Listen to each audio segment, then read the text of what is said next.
अस्सलाम वालेकुम नाजरीन, मैं उम्मीद करता हूँ कि देखने वाले सब दोस्त अहबाब अल्लाह पाक के फजलो करम से हैरियत से होंगे। तो नाजरीन, आज की इस वीडियो में हम रिव्यू करने जा रहे हैं 29 सीटर फ्लाइंग कोच का, जो कि टोयोटा कोस्टर के नाम से जानी जाती है। तो आज की इस वीडियो में हम इस बस की कीमत, इसको खरीदने का तरीक़ाकार, इसके अलावा इस कारोबार में क्या हराजात हैं और क्या नफ़ा है, इस बारे में मुकम्मल तफसीलात हासिल करेंगे। तो चलिए शुरू करते हैं। अस्सलाम वालेकुम। वालेकुम अस्सलाम वरहमतुल्लाहि वबरकातुहू। सर कैसे हैं आप? बस शुक्र अल्लाह का। सर नाज़रीन को अपना और अपने इलाके का तारफ करवा दें। सर मेरा नाम मोहम्मद खलील उर्फ पट्टो है और मैं उगोकी का रहायशी हूँ और मेरी लाहौर में भी रहायश है और मेरा ट्रांसपोर्टरी से तल्लक है और मैं ट्रांसपोर्टर से तल्लक रखता हूँ। कारोबार मेरा ट्रांसपोर्टर का है। सर आप कितने अरसा से ट्रांसपोर्ट के कारोबार से मुंसलिक हैं? मुझे तकरीबन 35 साल हो गए हैं, तकरीबन 35 साल से इस शोबे में हूँ। माशाल्लाह। सर आपका इंटरव्यू करने का मकसद यही है कि जो नए दोस्त इस कारोबार में आना चाहते हैं उनको थोड़ा एजुकेट करना है। आजकल ट्रांसपोर्ट के बिजनेस की क्या सूरत हाल है, कैसा जा रहा है ये काम? इस वक्त तो कोरोना की वजह से बहुत डाउन जा रहा है। इंशाल्लाह अगर कोरोना ख़त्म हो गया तो कारोबार अपनी जगह पे, अपने लेवल पे आ जाएगा। कुछ वक्त लगेगा, अभी तो ठीक नहीं है। कोरोना से पहले बिल्कुल बेहतर था।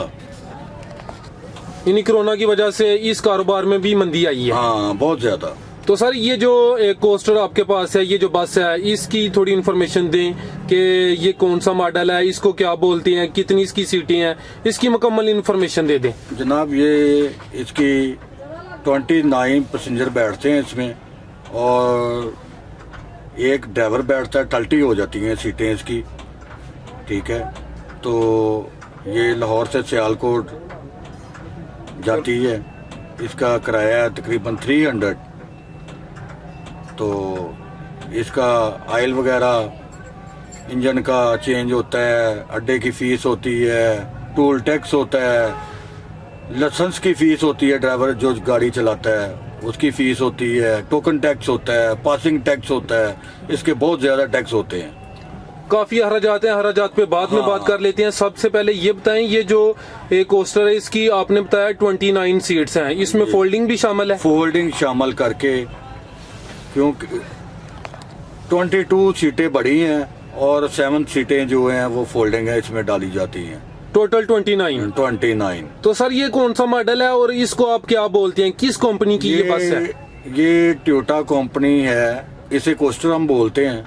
ये टोयोटा कंपनी की है, जापान वाले बनाते हैं और जापान से हमें इधर आती है पाकिस्तान में, ठीक है। तो तकरीबन ये गाड़ी मॉडल वाइज के लिहाज से जैसे जैसे मॉडल बढ़ता जाएगा वैसे वैसे इसकी प्राइस भी बढ़ती जाएगी। इसमें नए मॉडल नहीं आ रहे? नए मॉडल आ रहे हैं, उसकी प्राइस बहुत ज़्यादा है। तो ये तो ओल्ड मॉडल है ना। अच्छा, कौन सा मॉडल है? ये 84 है। 1984। ठीक है। तो सर जो नए मॉडल आ रहे हैं उनमें कोई तब्दीली है या कोई चेंजिंग की है? क्या उसमें फ़र्क है नए और पुराने मॉडल में? वो जो गाड़ी है ना, उसका इंजन ज़रा अच्छा बनाया है, उसकी बॉडी अच्छी बनाई है। ये जो है ये ओल्ड पे आ गया, अब ये मॉडल आ नहीं रहा। वो जो मॉडल अब आ रहा है वो तकरीबन हमें मिलता है तकरीबन 3 साल से बाद में। जापान से जब आता है 3 साल गुजर जाए तो फिर इधर आता है। वो हमें रिकंडीशन करके गाड़ी मिलती है इधर पाकिस्तान में, ठीक है।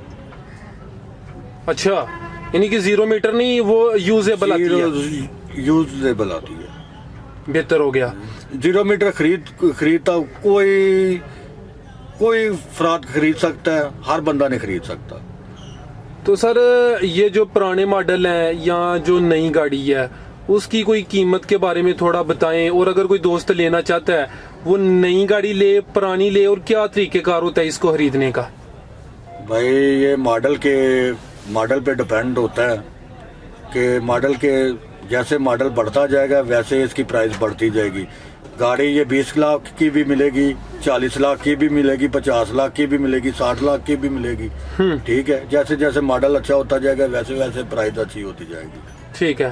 तो जो नई गाड़ी लेनी है, नई होती तो नहीं, वो ऑलरेडी आपने बताया कि 2-3 साल इस्तेमाल की होती है, उसको लेने का क्या तरीकेकार है? कोई एजेंट हजरात हैं या कोई कंपनी है या के बैंक से लेनी पड़ती है? शोरूम वाले जो बड़े बड़े जो आदमी हैं, वो शोरूम वाले वो उधर से गाड़ियां उठाते हैं। ठीक है, पूरी लाट गाड़ियों की लेते हैं और लेके इधर ला के फिर वो फरोज करते हैं, अपनी प्रॉफिट लेते हैं। सियालकोट में कोई है शोरूम जो ये डील करता हो? जी, बहुत ज्यादा है शोरूम है। पहले नंबर पे तो इधर उगो की रोड पे है, सियालकोट वजीराबाद रोड उगो की मरजान मोटर, वो गाड़ियाँ लेके आते हैं, उनकी आती हैं जापान से गाड़ियाँ। ये भी जापानी गाड़ी है कोस्टर। ठीक है, ये भी जापान से आती है, टोयोटा कंपनी की है ये भी कोस्टर। तो वो गाड़ियाँ इधर शोरूम वाले बने हुए हैं, शोरूम बनाए हुए हैं, वो गाड़ियाँ ला के सेल करके देते हैं लोगों को आगे। अगर कोई लेना चाहे तो शोरूम वालों से राब्ता करके ले सकता है। ठीक है। अब सर इसकी जो अखराजात है, इसके अलावा इसकी जो इनकम है, उस पर थोड़ी बात करेंगे। आपने जिक्र किया आप इसको सियालकोट से लाहौर, लाहौर से सियालकोट जो रूट है उस पर चलाते हैं जी। तो अभी कंडीशन आपने बताई है कि काफ़ी नाजुक है जी, कि जो मुसाफिर हैं वो कम ही मिलते हैं। अभी आप डेली का एक चक्कर लगा रहे हैं या कि कुछ दिनों बाद एक चक्कर लगा रहे हैं? भाई अभी तो एक 1 वीक में एक चक्कर ही लगता है, एक हफ्ते में एक चक्कर, एक दफा जाना और एक दफा आना। कोरोना से पहले हम इजी तरीके से एक दिन में चक्कर लगा देते थे, आने जाने का, आने जाना भी और आना भी एक दिन में पूरा कर लेते थे। ठीक है, अब होता है एक हफ्ते में आने जाने का, क्योंकि कोई आता ही नहीं अड्डे में कोरोना की वजह से। तो सर ये डीजल पे है या पेट्रोल पे है? ये डीजल पे गाड़ियाँ होती हैं। ये जो एसी वाली गाड़ियाँ हैं ना, ये एसी वाली गाड़ी है। ये कोस्टर जो होती है ना, ये एसी वाली गाड़ी होती है। ये डीजल पे होती है, पेट्रोल पे नहीं। अच्छा, ये डीजल पे हाँ, है। जब आप सियालकोट से लाहौर जाते हैं जी, ये सियालकोट से लाहौर जाने का कितने लीटर डीजल ये खर्च करती है? ये अगर हम अड्डे से अड्डे तक जाएं जी तो फिर 5000 का, 5000 का 5000 का आने जाने का, ये सिर्फ जाने जाने का? आने जाने का, आने जाने का 5000 का। हाँ जी। ठीक है। तो सर इसमें टोटल आपने बताया कि 29 सवारियां बैठती हैं। एक सवारी का कितना किराया आजकल? 300 300, यानी कि अगर 30 हो तो 9000 बनता है जाने का। जी। और आने जाने का 18000 बन गया। जी, बिल्कुल। इसमें से 5000 माइनस हो गया जो तेल का जी। है। इसके अलावा जो अड्डे की पर्ची है उसका क्या खर्चा है और जो टूल टैक्स है वो कितने अदा करने पड़ते हैं? अड्डे की पर्ची हमसे लेते हैं 400 लेते हैं, तकरीबन 400 रुपया।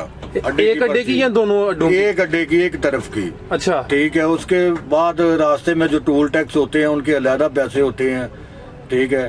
टूल टैक्स कितने देने पड़ते हैं? टूल टैक्स देने पड़ते हैं, 2 देने पड़ते हैं रास्ते में। एक तरफ का या दोनों तरफों? नहीं, एक तरफ का। अच्छा, 2 देने पड़ते हैं। हाँ, तो 2 वो देने टूल टैक्स कितने अदा करते हैं आप? वो तकरीबन बनता है 460 रुपए बनते हैं। ठीक है, 400 पर्ची का, 460 वो टूल टैक्स। जी। इसके अलावा और क्या खर्चा आता है? और गाड़ी की सर्विस का, अच्छा, गाड़ी की सर्विस का खर्चा आता है। इसकी जो सर्विस है, यानी कि कुछ लोग ट्यूनिंग भी बोलते हैं। हाँ। जो ट्यूनिंग आप करवाते हैं या इसका जो इंजन ऑयल है वो कितने किलोमीटर या कितने अरसा बाद चेंज करवाते हैं? वो तकरीबन हम 4000 के बाद चेंज करते हैं। 4000 किलोमीटर के बाद 4000 ऑयल चेंज करना है? ऑयल चेंज करते हैं, फिल्टर चेंज करते हैं, उसका ऑयल फिल्टर, डीजल फिल्टर। ठीक है, ये हम चेंज कर लेते हैं। उसका कितना खर्चा है ऑयल का और फिल्टर का? अगर अच्छा तेल डालेंगे, अपनी मर्जी का तेल डालेंगे तो वो तो 7-8 हजार रुपए का, 10,000 रुपए का खर्चा है।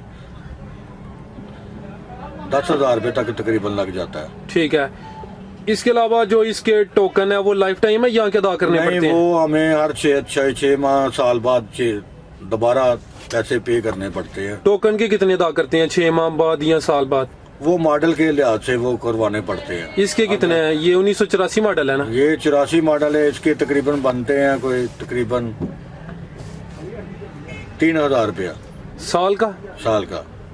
टोकन का। टोकन का। इसके अलावा इसका रूट और परमिट भी होता है? रूट भी होता है इसका, जिधर जिस रूट पे गाड़ी चलती है उसका रूट होता है। अगर वो रूट नहीं होगा तो कोई जो गवर्नमेंट वो चलने नहीं देगी। जी ठीक है, वो रूट बनवाना पड़ता है, उसकी फीस होती है, वो 6 माह बाद या साल बाद वो उसको न्यू करवाना पड़ता है, उसकी फीस देनी पड़ती है। तो रूट की 1 साल की कितनी फीस है? तकरीबन वो बन जाता है कुछ 4,000 रुपया। 4000 1 साल का? जी तो इसके अलावा जो परमिट है वो भी साल का होता है? जी, वो साल का होता है। उसके कितने हैं? उसके यही वो रूट परमिट वो एक ही बात है ना, एक ही चीज है? एक ही चीज है। ठीक है, कुछ का रूट और परमिट अलग भी होता है ना? नहीं नहीं नहीं नहीं, पासिंग होती है गाड़ी की, जो फिटनेस जो जिसे बोलते हैं फिटनेस, अच्छा फिटनेस करवानी पड़ती है 6 माह बाद। ठीक वो है, फिटनेस की फीस ज्यादा होती है। उसकी कितनी फीस है? उसकी तकरीबन बन जाती है कोई तकरीबन 3,000 रुपया लग जाता है। 3000। ठीक है, इसके अलावा सर इसके जो टायर वगैरह हैं वो कितने अरसा बाद आप टायर चेंज वगैरह करते वो हैं? तो किस्मत की बात है, चल जाए तो साल भी चल जाए, ना चले तो 1 हफ्ता भी नहीं चलता। अच्छा, वो क्या वजह बनती है? वो वजह ये बनती है, कोई गाड़ी रोड पे चल रही है, उसका कोई नट बोल्ट गिर गया है, वो टायर को लग गया है। अगर लग गया तो वो गाड़ी स्पीड से चल रही होती है, जी जी, तो वो टायर फट जाता है, खराब हो जाता है। ठीक है। वो किस्मत की बात है।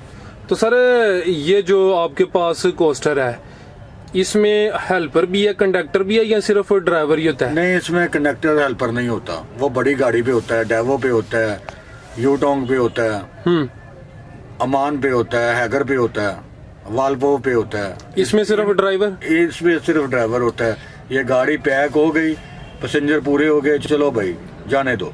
ठीक है। अगर किसी ने बोला उतार दो तो उतार दो, नहीं बोला तो अपनी मंजिल पे पहुंच जाओ। तो ड्राइवर का तनख्वाह है यहाँ के ड्राइवर की चक्कर कमीशन लगाना होती है 10% कमीशन होती है, 10% जिसे बोलते हैं। जो बचत होती है उसमें से? जी ठीक है, माशाल्लाह सर आपने काफ़ी अच्छी इन्फॉर्मेशन दी है। दोस्त खुद कैलकुलेशन कर लेंगे कि इसमें क्या सिस्टम है सारा।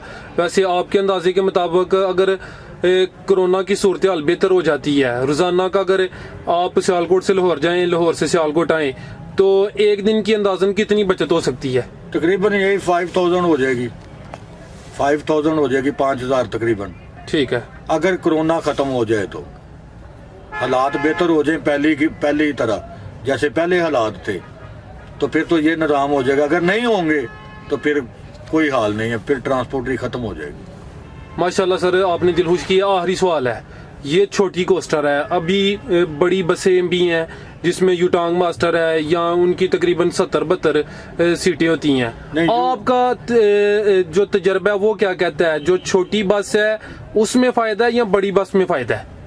भाई देखें, जिस काम को कोई जानता है वो ही काम करना चाहिए। अगर मैं इस गाड़ी को जानता हूँ, मैं तो यही काम करूँगा।